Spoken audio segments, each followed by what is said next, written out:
Hi, I'm Rebecca Disrud. I'm the Associate Director of the Writing Center, and I'm here to talk about supporting writers in the disciplines. Hi, Leanne. Um, to me, this includes faculty members who are writers in the disciplines and also teaching writers in the disciplines. And as I've been here at UW-Tacoma, I've had a lot of conversations and gone into a lot of classrooms of people teaching writing in many different contexts in almost all the majors here. And so the main thing I've been thinking about is how can we design assignments and classroom experiences so that all students, regardless of their preparation, can succeed at writing. So the first thing I want to think about is why is there such an emphasis on disciplinary writing? In my experience, there's really no such thing as universally good writing, but there are disciplinary conventions that allow us to produce and communicate new knowledge, which is very powerful. And students here at UW-Tacoma recognize this. We did a survey last year of over 180 students, and 63% of them said they wanted more instruction for writing for their career, and 62% said they wanted more instruction for writing for their major. So there's a really strong demand. And the new W guidelines will hopefully support that flexibility for your different disciplinary contexts. But how can we support writers in this process, regardless of preparation? So there's a lot of ways. I'm going to talk about two things today. One is using models, which is showing students how disciplinary experts talk to each other. And the other one is designing research papers as interesting problems.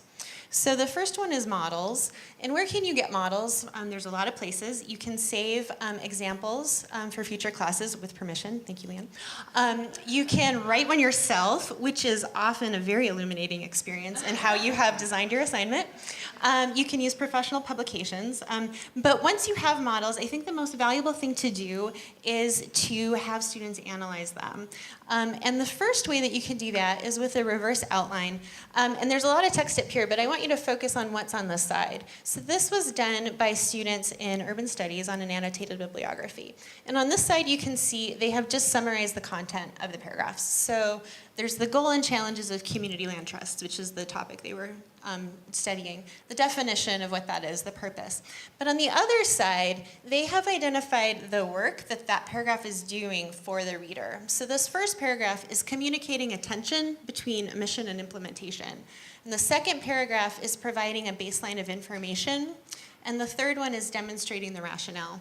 So once they've gone through that analysis, that's a structure that they can then apply to their own writing. And they are then engaging in a disciplinary communication practice that other disciplinary experts would recognize. Another thing you can do is to teach content rhetorically. And this is an example from my own class. I was having students look at how this author was engaging with other authors in the field, and I had them track what I call voice markers, so the I says and what other people are saying. And this does a few things. It first of all shows how this writer is talking to other writers, and then shows me how I could do that. It shows them some citation norms in this field, which is something that students often have questions about. It shows us some ways we can structure a paragraph, and it also allows us to learn the content, so it does a lot of stuff. Okay, so shifting gears now to structuring research papers as an interesting problem. This material comes from John Bean, who's really great.